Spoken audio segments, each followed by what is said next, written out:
Bismillahirrahmanirrahim. Assalamualaikum warahmatullahi taala wabarakatuh dan salam sejahtera saya ucapkan kepada para pelajar yang saya kasihi sekalian ya. Jadi pertama sekali saya ingin mengucapkan setinggi-tinggi tahniah kepada para pelajar kerana telah berjaya mendapat tempat di Fakulti Ekologi Manusia Universiti Putra Malaysia. Jadi sekali lagi saya mengucapkan tahniah dan saya berasa bangga dengan para pelajar sekalian. Jadi insya-Allah pada hari ini saya akan memberikan taklimat berkenaan dengan program pengajian para pelajar secara online. Kebiasaannya taklimat ini kita akan beri kepada pelajar pada Minggu Suai Kenal di mana para pelajar akan hadir ke fakulti bersama-sama dengan para pensyarah ahli akademik di fakulti dan ada slot berkenaan dengan taklimat program pengajian walau bagaimanapun disebabkan oleh pandemik COVID-19 ini maka kita perlu teruskan taklimat secara online Jadi insya-Allah saya merupakan penyelaras bagi program Bachelor Sains Pembangunan Manusia dengan Teknologi Maklumat kepujian. Jadi sekiranya ada apa-apa persoalan berkenaan dengan program pengajian para pelajar boleh menghubungi saya. Para pelajar akan mengikuti Bachelor Sains program pengajian Bachelor Sains Pembangunan Manusia dengan Teknologi Maklumat kepujian. Jadi ini merupakan program pengajian di peringkat prasiswaza, itu peringkat bachelor. Di mana program ini mempunyai keunikan yang tersendirilah kerana program ini merupakan program major minor. Kita panggil program major minor. Dengan keseluruhan 124 kredit yang perlu pelajar penuhi ataupun ambillah sepanjang 4 tahun tempoh pengajian, iaitu bersamaan dengan 8 semester para pelajar akan menuntut ilmu di kampus hijau UPM ini. Jadi bila disebut tentang program major minor di mana major itu merupakan kursus-kursus major iaitu program pembangunan manusia di mana kursus-kursus yang akan diikuti sebahagian besarnya adalah di Fakulti Ekologi Manusia, manakala pelajar juga akan mengambil kursus-kursus minor di Fakulti Teknologi Maklumat, di Fakulti Sains Komputer dan Teknologi Maklumat. Jadi untuk pengetahuan para pelajar, matlamat kita punya program iaitu Bachelor Sains Pembangunan Manusia dengan Teknologi Maklumat ataupun ringkasnya kita akan panggil BSPMTM dalam kurungan kepujian.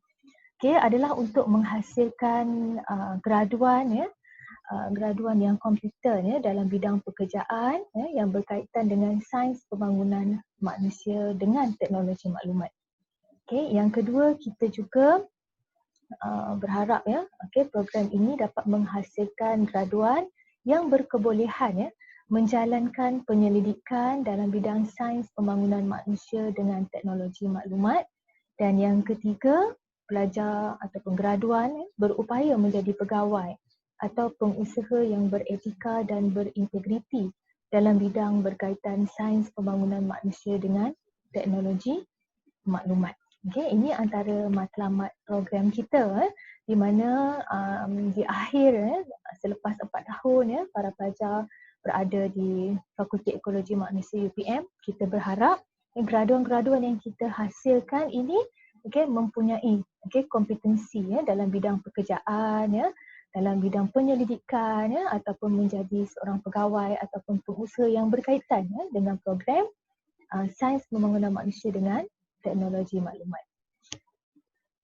Alright, secara ringkasnya jadi hasil pembelajaran program kita secara keseluruhan selepas 4 tahun para pelajar berada di UPM, antara learning outcome ataupun kita panggil hasil pembelajaran adalah meliputi aspek ataupun domain pengetahuan. Yang pertama P1 ni adalah pengetahuan. Okay, kemudian para pelajar juga akan memperolehi hasil pembelajaran secara kemahiran teknikal, praktikal ataupun psikomotor. Okay, yang ketiga adalah pendekatan kemahiran berfikir secara saintifik. Okay, kemudian kemahiran berkomunikasi, kemahiran sosial dan bertanggungjawab. Okay, P6 adalah profesionalism, nilai, sikap dan etika. Okay, P7 adalah pendidikan sepanjang hayat dan pengurusan informasi. Okay, P8 adalah kemahiran pengurusan dan keusahawanan dan P9 adalah kemahiran kepimpinan. Okay, jadi dalam kita nak melahirkan graduan Bachelor Sains Pembangunan Manusia, berikutlah merupakan hasil pembelajaran program yang pelajar akan ikuti ini. Okay, dengan keseluruhan jumlah kredit yang perlu diikuti adalah sebanyak 124 kredit. Jadi ini merupakan taburan, taburan kredit lah yang akan pelajar ikuti berdasarkan kursus-kursus yang akan saya maklumkan selepas ini. Right. Okay. Berikut merupakan struktur kurikulum bagi BSP MTM Kepujian. Okay. Secara strukturnya, kursus-kursus yang akan diikuti oleh para pelajar. Okay, kursus ataupun kebiasaannya kita sebut, kalau di sekolah dulu kita panggil subjek lah. Okay, antara kursus-kursus yang akan diikuti oleh para pelajar adalah kursus universiti, sebanyak 25 jam kredit. Okay. Kemudian kursus major, kursus-kursus pembangunan manusia sebanyak 66 kredit. Kursus minor, teknologi maklumat sebanyak 33 kredit. Dan jumlah keseluruhan jam kredit yang perlu dilengkapkan oleh para pelajar adalah sebanyak 124 jam kredit termasuk core curriculum. Termasuk 2 kredit core curriculum dalam 124 inilah. Jadi perlu diingatkan di sini para pelajar perlu melengkapkan pengambilan kursus yang telah ditetapkan dengan jumlah 124 jam kredit untuk melayakkan para pelajar bergraduat nanti. Kalau terlebih tak apa sebenarnya, tapi kalau terkurang pelajar tak dapat bergraduat. Jadi antara bila kita sebut tentang kursus-kursus universiti jadi pelajar kena ingat pelajar perlu mengikuti kursus universiti. Sekali lagi saya ulang kursus universiti, kursus major dan juga kursus minor. Major, minor. Major di Fakulti Ekologi dan minor di Fakulti Sains Komputer. Dan Teknologi Maklumat. Untuk kursus-kursus universiti, berikut merupakan kursus universiti yang perlu pelajar ambil di mana pelajar perlu melengkapkan 25 jam kredit kursus universiti. Alright. Berkenaan dengan jadual ini, ada nota di sini tanda star 1 ni merujuk kepada pelajar tempatan. 2 star ni menunjuk kepada pelajar antarabangsa, international pelajar. KR ini merupakan jam kredit. K adalah kuliah. A ataupun T ni adalah amali ataupun tutorial. Dan prasyarat ini merupakan prasyarat bagi kursus. Sekiranya tiada prasyarat, maka pelajar boleh terus mengambil kursus tersebutlah mengikut skema pengajian yang saya akan terangkan sebentar lagi.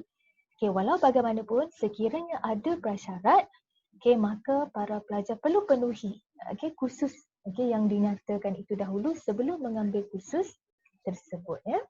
Jadi antara kursus-kursus universiti yang perlu pelajar ambil adalah seperti berikutlah. Maklumat-maklumat yang saya terangkan ini juga para pelajar boleh rujuk di buku panduan. Buku panduan program pengajian yang akan dibekalkan kepada para pelajar. Yang ini ni just untuk taklimat Alright. Untuk kursus-kursusnya adalah antaranya seperti kenegaraan Malaysia, Okey, kenegaraan Malaysia ni merupakan khusus 3 jam kredit. Okey, bila 3 kat sini 3 jam kredit, okey, hanya kuliah sahaja. Okey, pelajar hanya perlu pergi ke kuliah. Okey, berbeza dengan kursus, contohnya kat sini MGM 3180 khusus prinsip pengurusan. Okey. Okey, maafkan saya, MGM 3180 khusus asas keusahawanan. Okey, di mana khusus ini juga dengan jumlah 3 jam kredit. Okey, 3 jam dalam seminggu. Okey, di mana kuliah adalah selama 2 jam iaitu 2 jam kredit. Okey, dan satu kredit lagi okey merupakan tutorial okey ataupun amali lah. Okey, itu yang membezakan lah, yang ada amali ataupun tidak ada amali. Right, okay. So selain daripada kursus-kursus kenegaraan Malaysia, kursus falsafah dan isu semasa, penghayatan etika dan peradaban, ya. Okay, dan lain-lain lagi lah. Okay. Okay, sebenarnya LPM 2100 ini merupakan 2 star ni, ada typo sikit kat sini. Okay, ini merupakan kursus untuk pelajar antarabangsa. Alright. Okay, yang lain-lain itu perlu diambil lah oleh para pelajar. Okay, LPE 2301 adalah kursus bahasa Inggeris, ya. Academic Interaction and Presentation, ya. Academic Writing, ya. Dan juga pelajar perlu ingat, pelajar perlu mengambil 2 kredit khusus co-curriculum. Okay. Seterusnya adalah kursus meja, di mana kursus-kursus yang ditawarkan di Fakulti Ekologi Manusia. Jadi pelajar perlu mengambil 66 kredit daripada kursus ini. Okay. Ini saya dah senaraikan kursus-kursus meja. Right. Okay. Bagi jadual ini tiada prasyarat, jadi pelajar boleh mengambil kursus-kursus meja. Okay, ini antaranya lah pengantar pembangunan manusia, kaedah penyelidikan, statistik sains sosial dan lain-lain lagi. Right. Contohnya kalau kat sini statistik sains sosial 3 jam kredit, kuliah selama 2 jam, dan ada satu lagi kredit untuk kelas amali ataupun tutorial. Begitu juga dengan kursus psikologi perkembangan kanak-kanak dan remaja. Kalau yang tiada amali, kalau yang tiada amali 3 plus 0, 3 tambah 0, maknanya pelajar hanya perlu menghadiri kuliah selama 3 jam. Biasanya kalau 3 jam dalam jadual dalam seminggu ada 2 kali perjumpaan dengan pensyarah, dua kelas iaitu 2 tambah 1. Kelas 2 jam dan juga ada satu lagi kelas 1 jam untuk khusus tersebut. Ini antara kursus-kursus meja. Ini ada sambungan lagi lah. Right. Jadi ini merupakan keseluruhan kursus meja sebanyak 66 kredit yang perlu pelajar lengkapkan. Right. Di sini ada satu prasyarat latihan industri. Latihan industri ni akan pelajar jalani pada semester terakhir pengajian nanti. Ini ada prasyarat persetujuan pensyarah. Alright. Selain daripada itu, mungkin pelajar perasan kat sini ada disertasi bachelor, iaitu projek tahun akhir ataupun kita panggil FYP, final year project, untuk para pelajar lengkapkan selama 2 semester. Selama 2 semester ini adalah pada semester ke-6 untuk disertasi bachelor A dan juga semester ke-7 untuk disertasi bachelor B. Right? Semester ke-8 itu barulah latihan industri. Right? Jadi kurikulum para pelajar, kita menyusun khusus-khusus latihan industri ini pada akhir pengajian, pada akhir semester pengajian, bagi memberi peluang kepada pelajar untuk mendapatkan pekerjaan. Jadi pada akhir semester pengajian nanti para pelajar akan menjalani latihan industri iaitu selama 12 minggu. Okay, dan jika performan baik dan ada rezeki peluang daripada syarikat ataupun mana-mana company yang para pelajar menjalani latihan industri tersebut, okay, maka para pelajar boleh terus bekerja di tempat latihan industri. Okay. Okey, dan jenis kursus yang ketiga, tadi saya dah terangkan kursus universiti, kursus major, dan kursus yang ketiga adalah kursus minor. Ini yang komponen teknologi maklumat. Okey. Okey, jadi pelajar dikehendaki mengambil 23 kredit. Okey, iaitu sebanyak 7 kursus daripada senarai kursus minor wajib. Okey, manakala 10 kredit iaitu 3 hingga 4 kursus boleh dipilih dari mana-mana kursus dalam bidang teknologi maklumat yang disenaraikan di bawah minor pilihan. Nanti kita akan lihatlah. Okay, saya akan tunjukkan dahulu kursus minor wajib iaitu sebanyak 23 kredit. Okay, jadi di sini kita dapat lihat ada 7 kursus. Jadi kursus minor dari Fakulti Sains Komputer dan Teknologi Maklumat ini merupakan kursus minor wajib. Pelajar perlu mengambil kesemua kursus minor wajib ini Alright. Jadi kat sini para pelajar boleh lihat okay, contohnya SKR 3200 komunikasi dan rangkaian tiada prasyarat. Okay. Tetapi bagi SSE 3001 pengenalan kepada kejuruteraan perisian, okay, para pelajar perlu mengambil dulu SSK 3101 iaitu pengaturcaraan komputer. Jadi para pelajar perlu mengambil pengaturcaraan komputer dulu sebelum mengambil kursus pengenalan kepada kejuruteraan perisian. Ada typo sikit kat sini. Alright. Okay.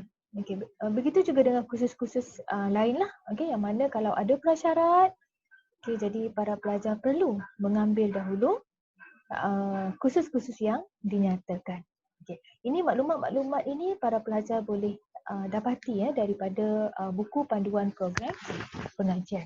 Ini akan kiranya buku panduan program pengajian tu memang sentiasa ada lah bersama para pelajar untuk memudahkan para pelajar menyemak kursus-kursus yang perlu diambil supaya make sure mengikut skema yang mana kita telah tetapkan.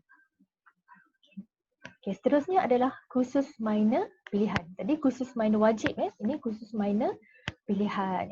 Jadi ada banyak kursus-kursus yang saya senaraikan dekat sini, lebih daripada 10.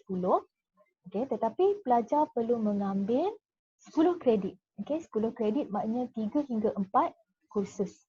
Kalau kata satu kursus itu 3 kredit, jadi kalau 3 kali 3, 9 tak cukup. Jadi pelajar perlu mengambil 4 kursus.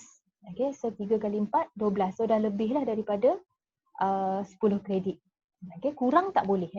Tapi kalau kata pelajar nak ambil juga 3 kredit, mungkin para pelajar boleh mengambil contohnya satu subjek 4 kredit, pembangunan aplikasi pengkalan, right? Dan juga 2 lagi kursus 3 kredit. Contohnya sistem maklumat, sistem maklumat dan juga etika dalam pengkomputeran. So 3 campur 3, 6. Campur lagi satu pembangunan aplikasi pangkalan, 4 kredit. So kita dapatlah total 10 kredit. Jadi dah cukuplah untuk para pelajar. Alright. Jadi untuk kursus minor pilihan sebanyak 10 kredit.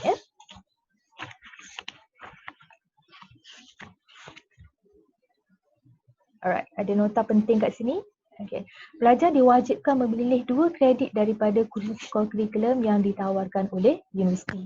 Right, nanti dalam tempoh suai kenal walaupun secara online, nanti pelajar juga akan diberi maklumat ataupun taklimat berkenaan dengan kursus kurikulum. Cuma untuk peringatan, ini adalah wajib untuk semua pelajar. Untuk bergraduat, pelajar wajib untuk memilih dan melengkapkan 2 kredit daripada kursus kurikulum. Okey, selain daripada itu, pelajar juga perlu melengkapkan package ya. Package keperluan bahasa Inggeris ya, seperti jadual di bawah. Okey, butiran lanjut mengenai sel dan lex ya. Sila rujuk muka surat 3 dalam buku panduan ya. Nanti selepas taklimat ini kalau kurang jelas ya ataupun nak dapatkan maklumat yang lebih jelas lagi, para pelajar boleh refer kepada buku panduan ya. Right, muka surat 3. Okay, so secara asasnya lah, okay, para pelajar perlu melengkapkan package kita panggil ALEX ataupun keperluan bahasa Inggeris ya untuk program 4 tahun. Okay, para pelajar kena kenal pastilah apa kursus-kursus yang perlu dipenuhi ya untuk melengkapkan package keperluan bahasa Inggeris ini bergantung kepada keputusan MUAT. Okey, keputusan MUAT para pelajar. Okey, so kat sini kita dah meletakkan ya requirement ya. Okey, untuk graduation requirement for 4 years programs. Okey, bergantung kepada keputusan MUAT. Okey, kalau ada yang ada IELTS ataupun TOEFL, okey, ada skor dia, okey, dan juga CIEP level. So bagi MUAT 1 dan 2, okey, pelajar perlu okey mengambil 3 kursus LPE, okey, 3 sel dan juga 24 lex points.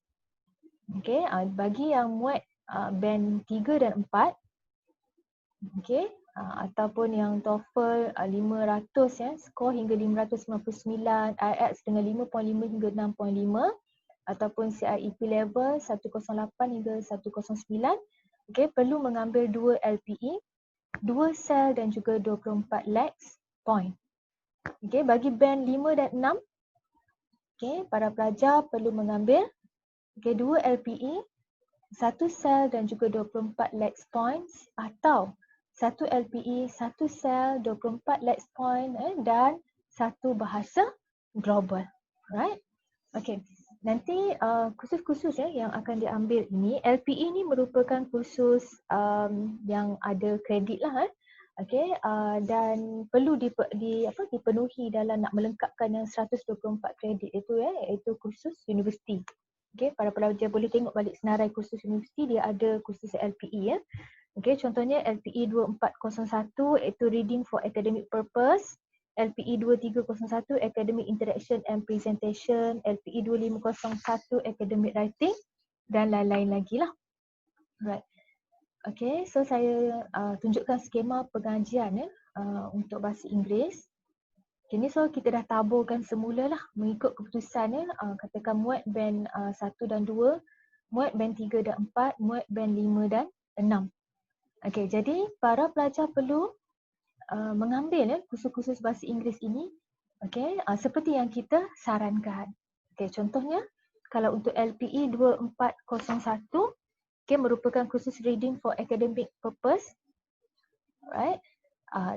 Pada semester 1 perlu diambil oleh pelajar yang mencapai band pada tahap 1 dan 2 bagi MUAT.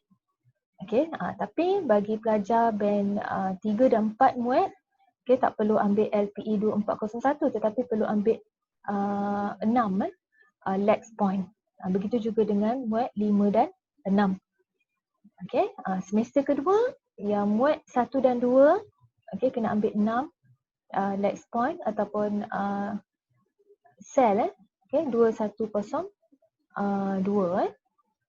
okey, begitu juga dengan MUAT band 3 and 4 LPE 2301 Academic Interaction and Presentation, dan juga bagi band 5 dan 6 CEL 2103. Okey, dan seterusnya. Okey, jadi ni kita dah susun skema pengajian untuk package bahasa Inggeris. Okay, jadi pelajar hanya perlu mengikutlah skema yang telah ditetapkan. Okey, dan nak maklumat lebih detail apa kursusnya, okey, bagi kod-kod khusus yang saya nyatakan di sini, pelajar boleh refer kepada buku panduan. Alright. Okey, ini untuk skema pengajian ya, di mana pada awal semester para pelajar perlu mendaftar. Okey, kursus-kursus yang perlu pelajar duduki ya. Okey, jadi ni saya hanya berikan maklumat berkenaan dengan tahun pertama lah semester 1, semester kedua. Yang seterusnya tu pelajar boleh refer buku panduan. Alright, so untuk skema pengajian tahun 1, okay, sekarang ni lah semester pertama, ini antara kursus yang pelajar perlu ambil. Okay, kursus wajib, okay, kursus wajib iaitu kursus major lah, kursus major. Okay, pengantar pembangunan manusia, okay, psikologi perkembangan kanak-kanak dan remaja, demografi sosial, pengantar pembangunan komuniti, prinsip pengurusan, okay, juga kenegaraan Malaysia, okay, dan juga core curriculum, okay, dan juga total adalah sebanyak 19 kredit. 17 kredit untuk kuliah dan ada 2 kredit untuk amali, iaitu bagi khusus psikologi perkembangan kanak-kanak dan remaja, okay, dan juga core curriculum. Alright. Ini untuk tahun 1. Okay, dan jangan lupa refer semula untuk package pengajian bahasa Inggeris tadi. Okay, table yang sebelum ni. Okay, yang mana yang pelajar perlu ambil jugalah. Okay, make sure pelajar daftar. Okay, untuk semester pertama. Kemudian kita tengok untuk semester kedua. Okay, akan datang nantilah semester kedua. Contohnya pelajar perlu ambil LPE 2301. Ini untuk pelajar yang dapat muat band 3 dan 4. Maknanya bagi pelajar yang dapat band 1 dan 2, pada semester pertama lagi mereka mungkin ada perlu tambah lah. Okay, perlu tambah LPE 2401 sebanyak 3 kredit. Okay, so daripada 19 akan bertambah lah ataupun boleh adjust mana-mana kursus. Right. So untuk semester kedua, ini contohnya lah. Perlu penuhi bahasa Inggeris, kemahiran berfikir, ekologi keluarga, sosiologi, antropologi, kerja sosial dan perkhidmatan manusia, struktur diskrit. Semester kedua baru start ambil kursus minor wajib di Fakulti Sains Komputer dan Teknologi Maklumat. Dan juga curriculum. So total adalah 18 jam kredit. So begitu jugalah dengan semester-semester yang seterusnya pada tahun kedua, tahun ketiga, right, dan juga tahun keempat. Berkenaan dengan skema pengajian, pelajar boleh refer kepada buku panduan. Alright, tapi kat sini saya nak tunjukkan juga pada tahun keempat. Tahun keempat ni sebenarnya pelajar, ni kita masih sebut semester pertama, semester kedua lah. Tapi bagi total keseluruhan semester tu apabila berada pada tahun keempat, bermakna ini adalah semester ke-7 pelajar. Ini adalah semester ke-8 pelajar. Alright, so para pelajar akan untuk skema pengajian, pada tahun keempat para pelajar, semester pertama para pelajar akan mengambil disertasi bachelor. Sebenarnya disertasi bachelor B, yang A tu pelajar akan ambil pada tahun ketiga semester ke-2. Atau dalam bahasa mudahnya, apabila pelajar berada pada semester ke-6. Dah ambil disertasi bachelor. Alright, then bila tahun keempat, ataupun pelajar berada pada semester ke-7, keseluruhannya semester ke-7 pelajar akan ambil disertasi bachelor B, FYP-B, dan juga 3 hingga 4 kursus minor sebanyak 10 kredit. Maknanya pada tahun keempat tu barulah pelajar akan ambil kursus minor. Minor apa? Kursus minor pilihan tadilah dari Fakulti Sains Komputer dan Teknologi Maklumat. Ini bermakna daripada tahun pertama, kedua dan ketiga, pelajar sebenarnya dah dapat melengkapkan kursus-kursus universiti dan juga kursus major, berserta dengan kursus minor wajib. Bila tahun keempat barulah ambil kursus minor pilihan. Pada semester akhir tahun keempat, okay, di mana secara keseluruhan pelajar dah berada pada semester ke-8, masa ni lah pelajar akan menjalani latihan industri, okay, dengan 6 kredit. Okay. Alright, so secara keseluruhannya ini merupakan skema pengajian, okay, dan pelajar kena alert dengan kursus-kursus yang perlu pelajar ambil untuk make sure pelajar dapat lengkapkan keseluruhan jumlah kredit, iaitu sebanyak 124 jam kredit, okay, untuk bergraduat nanti. Okay, dan jangan lupa untuk package bahasa Inggeris, okay, dan juga co-curriculum sebanyak 2 kredit. Alright, so kita dah berada pada akhir okay, sesi taklimat kita. Okay, saya juga ingin kongsikan dengan para pelajar prospek kerjaya di SPM PM. Okay, so bila dah ambil program ini, pasti pelajar akan tertanya-tanya apa pekerjaan saya nanti kan. Right, jadi yang saya senaraikan di sini sebenarnya merupakan prospek-prospek kerjaya based on alumni kita lah dalam program BSPMTM. Okay, kepujian.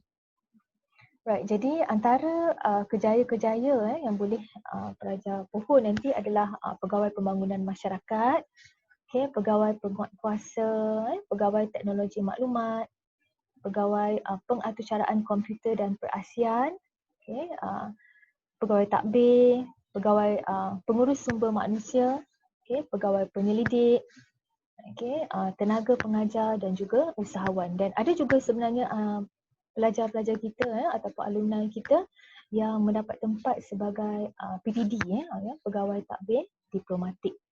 Okay, selain daripada sebagai kaki tangan kerajaan, peluang juga terbuka luaslah untuk sektor-sektor swasta, okay, dan juga sebagai usahawan. Okay, dan graduan juga boleh meneruskan pengajian ke peringkat siswazah lah, ke peringkat master dan juga PhD ataupun doktor falsafah. Right, so saya kira ini sahaja taklimat saya berkenaan dengan program pengajian, dan sebelum saya akhiri taklimat saya pada hari ini, right, saya mendoakan semoga para pelajar sihat selamat okay, dan teruskan semangat walaupun kita perlu melalui proses pengajaran dan pembelajaran secara online buat masa ini. Right, saya harap para pelajar terus bersemangat dan cuba untuk menjadi seorang pelajar yang bukan sahaja cemerlang dalam akademik, okay, tetapi juga dalam bidang co-curriculum dan juga sahsiahnya lah.